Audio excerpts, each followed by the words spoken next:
You're thirsty. It's 8000 BC. The sun is brutal. Your throat is burning. And there's a river right there, maybe 20 feet away. Cool, clear, moving. Everything about it screams, drink me. And here's what should stop you cold.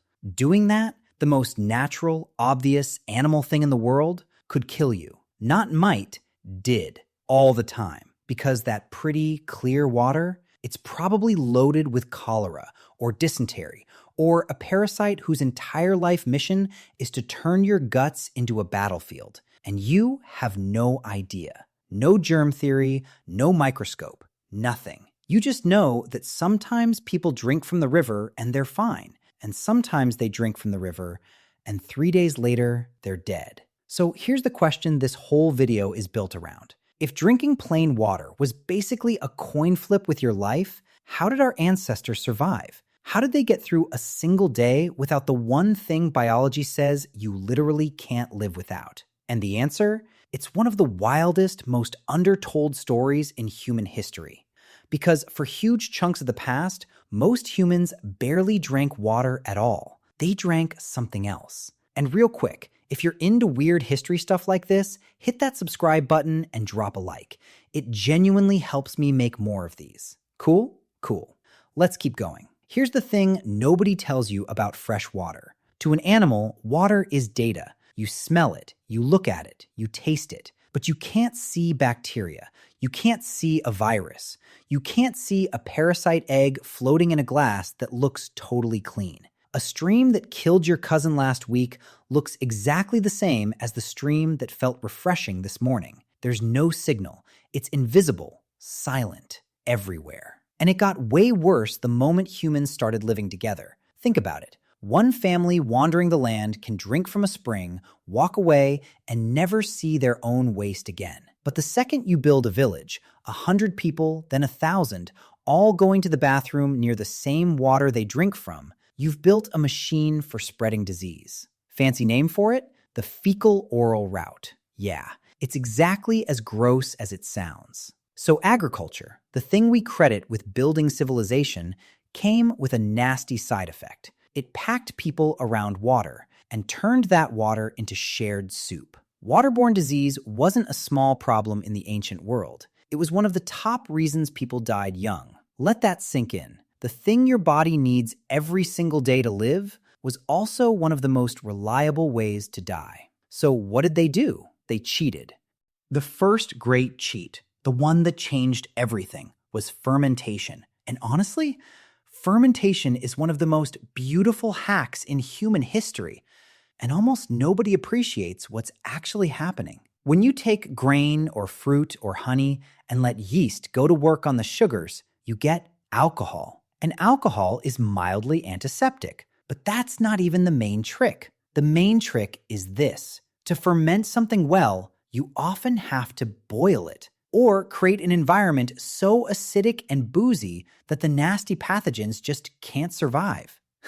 Yeast moves in, throws a party, and locks the door behind it. Bad bugs can't get in. The result? A drink that's dramatically safer than the water it came from, stores longer, travels better, and, crucially, doesn't kill you. Now, here's the crazy part. Our ancestors didn't know any of that. No yeast, no bacteria, no science. They just noticed across thousands of years a brutal, simple pattern. The people who drank the beer tended to live. That's it. That's the whole thing.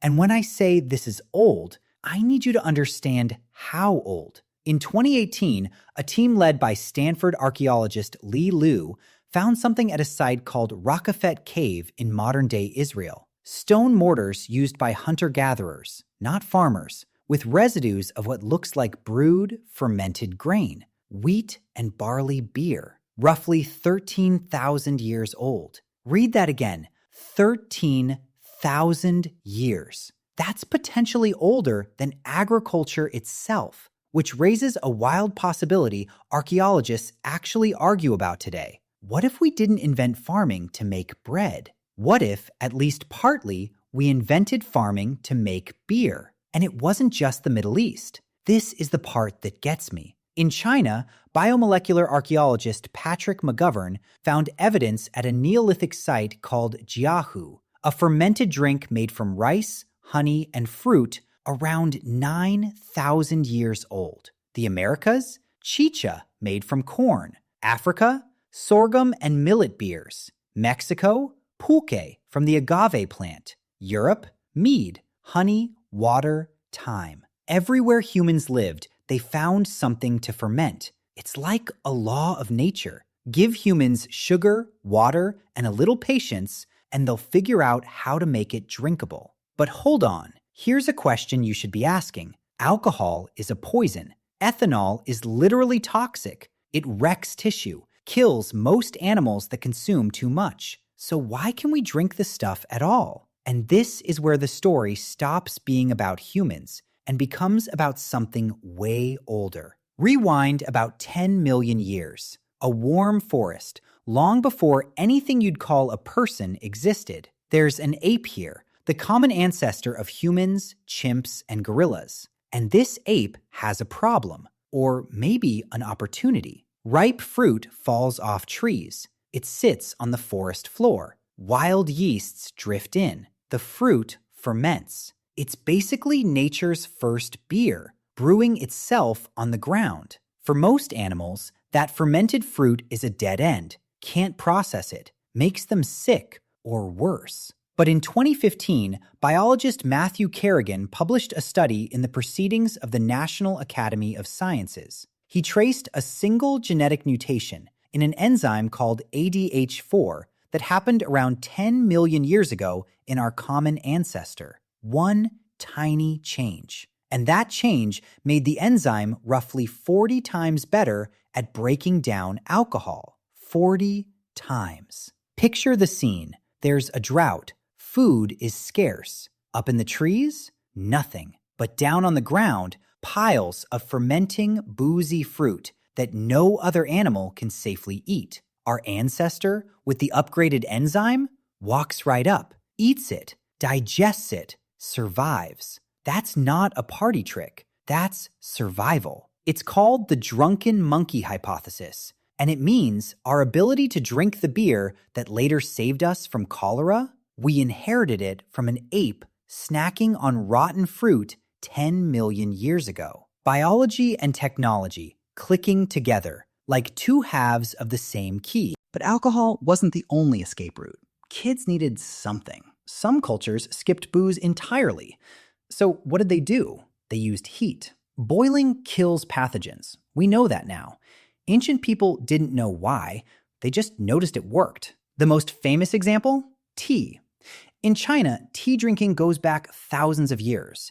And here's the quietly brilliant part.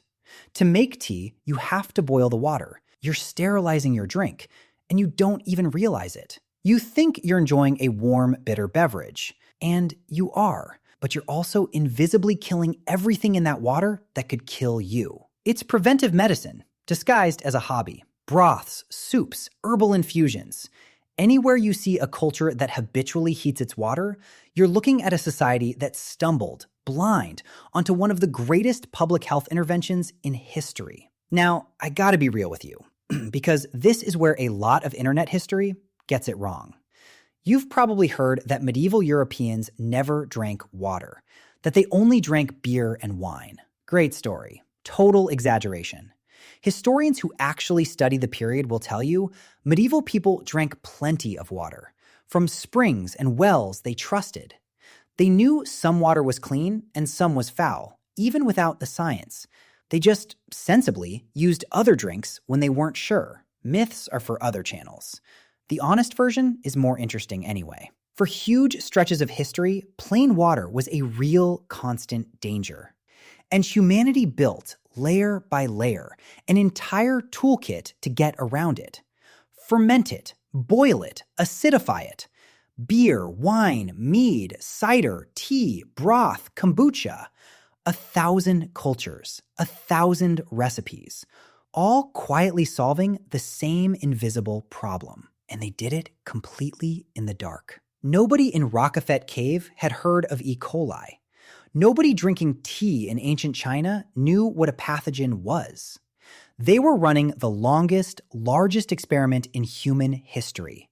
And the experiment was simple. Try things, see who lives. We only figured out the why recently. In the 1850s, a London doctor named John Snow traced a cholera outbreak to a single contaminated water pump. Then Pasteur and Koch nailed down germ theory. 10,000 years of correct behavior.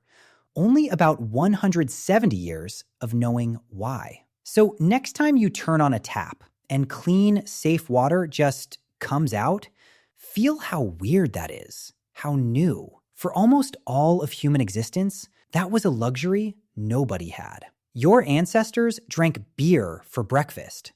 Not because they were wild, because it was the responsible choice. And here's the thread I can't stop pulling on. That one enzyme, that ADH4 mutation, didn't just save us from dirty water. It's also the reason alcohol can sink its hooks into a human brain like almost nothing else on Earth. The thing that kept our ancestors alive and the thing that destroys so many people today might be the exact same ancient inheritance. One accident 10 million years ago, still shaping who lives and who suffers tonight in every country on the planet. So here's the real question. If one tiny change in one forgotten ape can ripple all the way to your kitchen tap, what else are you carrying around? What other ancient survival hacks are running quietly right now inside you, written by a world you'll never see? Because the story of why humans never really trusted water, it isn't really about water at all. It's about a much older habit our species has never broken. And it started long, long before the first human ever felt thirst.